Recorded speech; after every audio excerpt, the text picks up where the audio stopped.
Bueno, buenas noches a todos. Buenas noches, profesor Henry. Bueno, hoy le vengo a explicar un tema, pues a explicar estos temitas. Estos temitas, este tema que me pareció interesante del hombre en Grecia y en Roma, ¿no? ¿Cómo ha evolucionado? Pues podemos ver que esta imagen del hombre, pues básicamente corresponde a lo que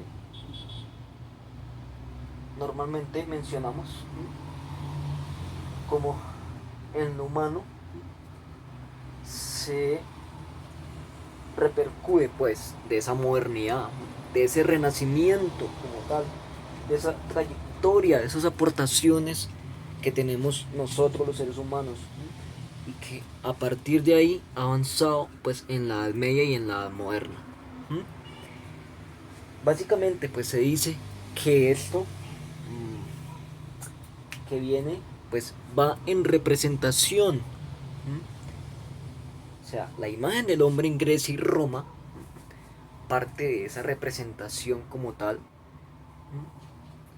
de la idea universal de los humanos, de cómo los humanos han ido trascendiendo en la historia. Bien, eh, seguido así, hay varios subtemas, pero los más importantes pues son el de, eh, el de Grecia, viéndolo desde una contribución a la imagen del hombre en el tiempo de viendo al ser humano en el transcurso occidental, ¿no? Que me parece interesante. Y por el otro lado está el de eh, la importancia del helenismo en la paideia y en los humanitas. Pero bien, sigamos así. Continuemos con nuestra bella y clara exposición.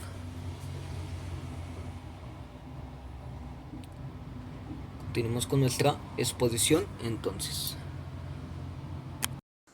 Oh, pero miremos ahora en el lugar donde estoy. Si ven, he ido transcurriendo paso a paso y me he ido moviendo, como lo ha hecho el ser humano. Vaya, que es un dato interesante. En fin, viene entonces lo que les mencionaba ahorita, de esa contracción de Grecia, esa contribución de Grecia en el momento del ser humano occidental, ¿no? Entonces, pues, viene entonces y nos menciona pues que cumple ese objetivo de estudiar al hombre por su por su razón, nos va acercando a esa mirada en la antropología y en donde está y donde esa mirada de la antropología va girando y va descubriéndose por su propia filosofía,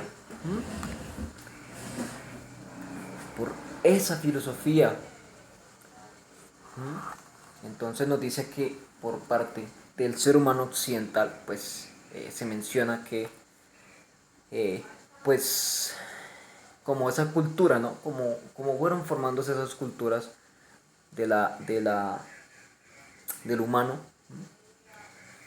Entonces, pues nos dice que van surgiendo pues de esas colonias griegas, de esas colonias romanas, que por necesidad constituyen y confluyen pues en esas culturas, en esas religiones, en esos métodos, en esas creaciones del hombre, de ese hombrecito. Entonces, y que además de eso, pues esta filosofía que se menciona tanto en la cultura como en la historia, pues básicamente está mencionada aquí y pertenece pues a esta diversidad cultural que hemos venido mencionando y como lo mencionaba en el texto también, que por lo tanto pues se va imponiendo esas reflexiones que van mencionando con el fin de que de que se pueda encontrar esa diversidad, ¿no? Esa diversidad cultural, pues que de un principio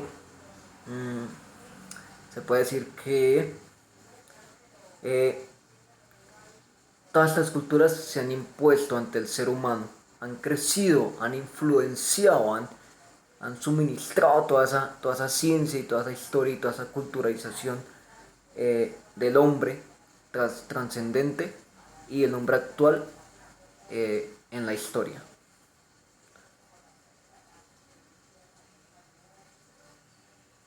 Y aquí he vuelto otra vez. Aquí estoy en el lugar donde estaba al principio. Ven que he ido transcurriendo de paso a paso, de lugar en lugar. Bueno, pero bueno, espero que esto haya sido interesante hasta el momento y que a ustedes también les esté gustando pues esta interpretación de cómo identifico yo al hombre en el mundo, ¿no? Ese hombre en romano y griego, ¿no? Esa imagen, ¿no? Esa imagen del hombre que se construye como tal. Y bueno, para finalizar, bueno, está esa importancia, ¿no? Esa importancia de esa importancia del helenismo, ¿no? Entonces nos menciona la importancia del helenismo en la paideia y en lo humanitas. Entonces pues nos dice que el helenismo pues se basa sobre los estoicos, ¿no? Va constituida como tal por esa filosofía en Roma, ¿m? Que pues va encontrando ese cristianismo y que básicamente nos va representando como tal en esa definición del ser humano tal y como somos. Eh, es también pues un complemento básico en donde llega a o sea, en el transcurso de la historia, vemos que pues a partir de todos estos métodos, en el helenismo, pues va partiendo y donde va llegando a esa soledad por circunstancias, se va convirtiendo en esa tragedia del humano, de la soledad del héroe, y que va acompañando también a esa reflexión helenística. Eh, por lo tanto, Sócrates y Genofonte, con todo esto que va pasando, mencionado en el texto, nos dicen una idea para eh, calmar pues sus tragedias, ¿no? Entonces nos dice, eh, ¿qué une a los hombres si no es más entre sí que por sus lujos de amar y comprensión? Pues se dice que los antiguos lazos sociales y políticos no tienen ahora un valor como tal. Esa era la representación como tal de esa base de lo helenístico. Es ahí cuando decimos que el helenismo es como esa doctrina del amor y caridad universal. Claro, pues se considera que el amor como principio de la vida mental y social. A de ahí, cuando estos rasgos parten de esa idea, de la paideia, la paideia a la cual se refiere al humanismo, a lo humanito. Entonces, los humanitas, esos seres, esos seres que somos nosotros, pues son los que parten pues de esa base, traducida en pocas palabras, en un repliegue sobre el individuo, ¿no?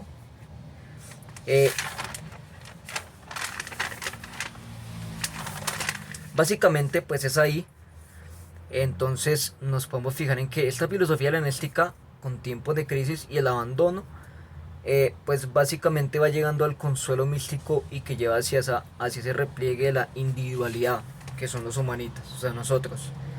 De ahí cuando decimos que el humano, el humanita, suele encontrarse identificado con el mundo y sus leyes. Además de esto, pues piensa que los estoicos ven una mirada verdaderamente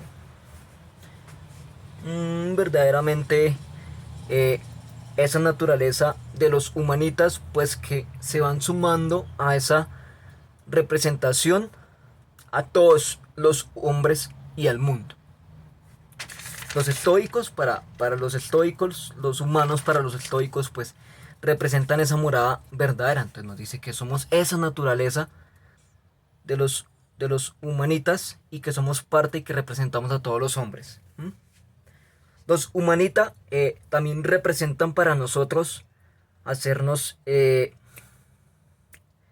verdaderos dueños del mundo y pertenecemos a toda esa grandeza sobre acogedora. Entonces, pero bueno, hay otro dato interesante que ya sería el último porque ya me estoy alargando y sé que el video era un poco corto, pero me estoy alargando. Otro dato interesante en donde he citado el lema: soy ser humano, y por lo tanto nada humano me resulta ajeno. ¿Cómo así? Pues es decir que siendo ser humano, pues concibe en conocer lo humano, conviene en conocer lo humano. De esto pues se comprende que la educación es la verdadera paideia, como lo mencionaba ahorita, que la paideia es lo que nos refiere a nosotros los humanos. Ya no es el saber, sino la formación de este nuevo espíritu humanista, conformado por sus leyes universales. Entonces, ya no es el saber, ¿no? Ya no es el saber, sino la formación de este nuevo espíritu humanista, el cual es el que nos lleva y está conformado por sus leyes universales, y para así cumplir un papel en estas ideas tan hermosas, cuando somos realmente seres humanos. Así que esto ha sido todo. Muchas gracias. Espero haya sido de su mayor atención y perdón por el tiempo. Gracias.